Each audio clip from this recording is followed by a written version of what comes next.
Assalamualaikum warahmatullahi wabarakatuh. Perkenalkan, nama saya Muhammad Abdul Kermagus dengan NIM 210801037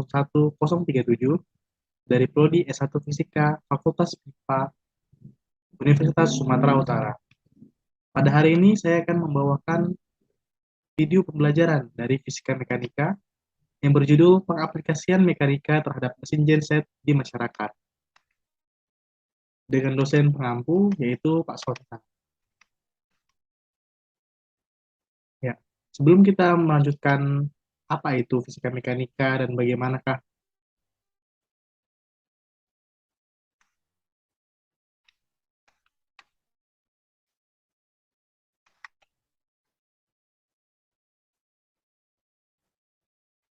Assalamualaikum warahmatullahi wabarakatuh. Salam sejahtera untuk kita semua. Perkenalkan, nama saya Muhammad Abdul Kermagus, biasa dipanggil Akram, dengan NIM 210801037 dari Prodi S1 Fisika Universitas Sumatera Utara. Pada hari ini saya akan melakukan video pembelajaran dari fisika mekanika yang berjudul Pengaplikasian Mekanika terhadap Mesin Genset di Masyarakat dengan dosen pengampu Pak Sontang.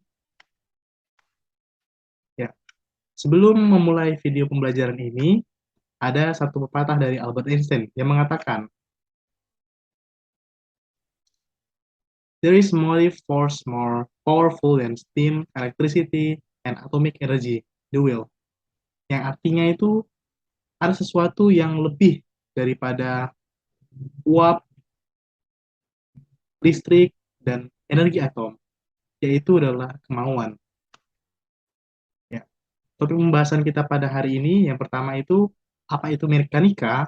Yang kedua, hubungan dengan mesin genset, membahas tentang bagaimana bisa mesin genset berhubungan dengan mekanika. Yang ketiga, cara kerja mesin genset atau generator set. Dan yang terakhir, pengaplikasian ke masyarakat. Nah, kita masuk di apa itu mekanika. Apa itu fisika? Fisika adalah ilmu yang mempelajari gejala-gejala alam dari segi materi dan energinya. Fisika itu juga adalah bangun pengetahuan yang menggambarkan usaha, temuan, wawasan, dan kearifan yang bersifat kolektif dari umat manusia. Nah, sekarang apa itu mekanika? Mekanika merupakan salah satu cabang ilmu fisika yang mempelajari tentang gerak yang bekerja pada benda.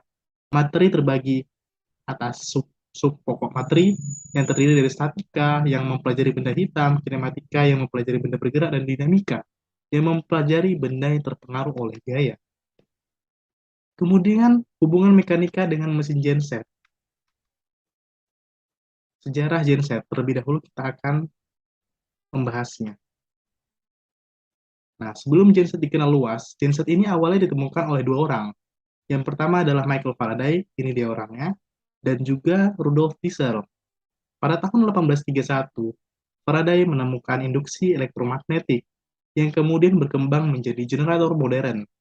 Michael Faraday sendiri saat ini merupakan sosok fisikawan yang sangat terkenal, sedangkan kelanjutannya ini, Rudolf Diesel merupakan sosok penemu generator diesel itu sendiri, di mana ia mulai mengeluarkan hak paten mesin-mesinnya pada tahun 1892.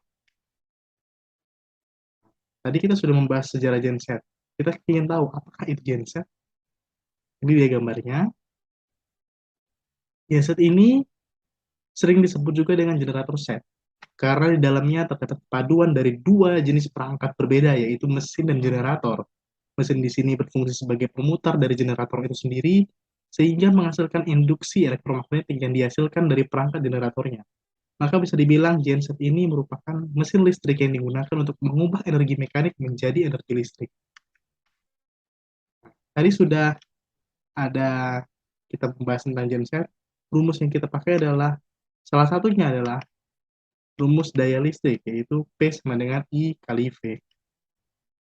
Di mana daya itu satuannya adalah watt, kuot arus ampere, dan tegangan adalah volt. Kita masuk ke contoh soal. Pak Andi menggunakan generator set untuk mengaliri arus listrik di tokonya. Jika daya yang diperlukan oleh toko tersebut sebesar 800 watt, maka berapakah arus listrik yang diperlukan agar toko tersebut dapat buka jika tegangannya 80 volt? Nah, solusinya di mekanika fisika diketahui P sama dengan 800 watt, V-nya sama dengan 80 volt, kitanya adalah I, yaitu P sama dengan I kali V, I sama dengan P per V sama dengan 800 per 80, sama dengan 10 ampere. Kemudian cara kerja mesin generator atau generator set. Generator set ini terdiri atas mesin engine dan juga generator atau alternator, seperti yang telah dijelaskan sebelumnya. Mesin engine yang satu ini menggunakan bahan bakar berupa solar ataupun minyak yang lainnya. Dapat juga menggunakan bensin, seperti yang tadi kita sudah bilang. Sedangkan untuk generator sendiri, sebuah gulungan kawat yang dibuat dari tembaga yang terdiri dari kumparan statis atau stator dan dilengkapi pula dengan kumparan berputar atau rotor. Dalam proses kerjanya, menurut ilmu fisika ini, engine memutar rotor dalam sebuah generator yang selanjutnya hal ini menimbulkan adanya medan magnet pada bagian kumparan generator tersebut. Selanjutnya medan magnet inilah yang kemudian akan melakukan interaksi dengan rotor, yang kemudian akan berputar dan akan menghasilkan arus listrik, di mana hal ini sesuai dengan hukum Lorentz. Nah, cara kerjanya pertama, genset melakukan start dengan mengambil daya listrik dari baterai. Setelah start, maka mesin genset akan menyala dengan menggunakan bahan bakar dari tangki. Kemudian mesin genset akan bergerak untuk menciptakan energi kinetik atau gerak. Rotor yang terhubung dengan mesin akan ikut berputar dan menciptakan medan magnet. Medan magnet akan menimbulkan garis gaya magnet. Garis gaya magnet yang tercipta inilah yang akan menginduksi kumparan pada stator sehingga menghasilkan flux magnetik yang dapat berubah-ubah besarnya terhadap waktu. Perubahan flux magnetik tersebut menciptakan GGL atau gaya gerak listrik. Induksi pada ujung kumparan sehingga dihasilkanlah listrik. Tegangan listrik yang dihasilkan oleh generator diatur oleh regulator tegangan, sehingga nilainya sesuai dengan nilai nominalnya. Nah, inilah komponen-komponen dari mesin genset. Yang pertama itu ada engine, yang kedua di sini alternator, fuel system untuk mengatur tangki minyaknya atau bensin. Yang keempat ada voltage regulator. Yang kelima ada cooling and exhaust system untuk sebagai pendingin. Yang keenam lubrication system. Yang ketujuh baterai charger. Yang kedelapan kontrol panel. Dan yang kesembilan adalah main assembly atau frame. Kemudian bagaimanakah kita pengaplikasiannya ke masyarakat?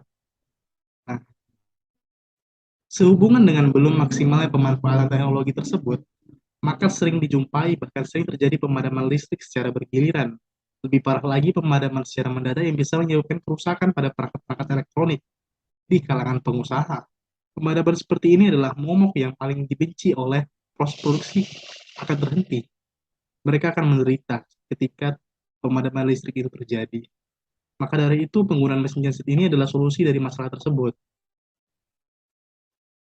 Genset pada umumnya memang berfungsi sebagai pembangkit alat listrik, sementara dengan menggunakan bahan bensin. Di Maryland sendiri, genset selain digunakan untuk membangkitkan listrik yang padam pada rumah, juga digunakan sebagian orang untuk membangkitkan daya listrik pada acara-acara tertentu.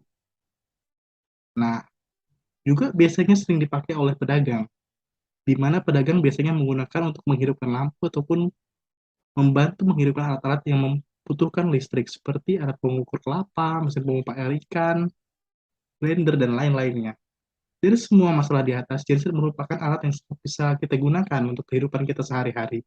Terlebih lagi, selain dari itu juga ada seperti turbin air dan turbin angin yang menggunakan generator set sebagai mesin untuk mengaliri listriknya.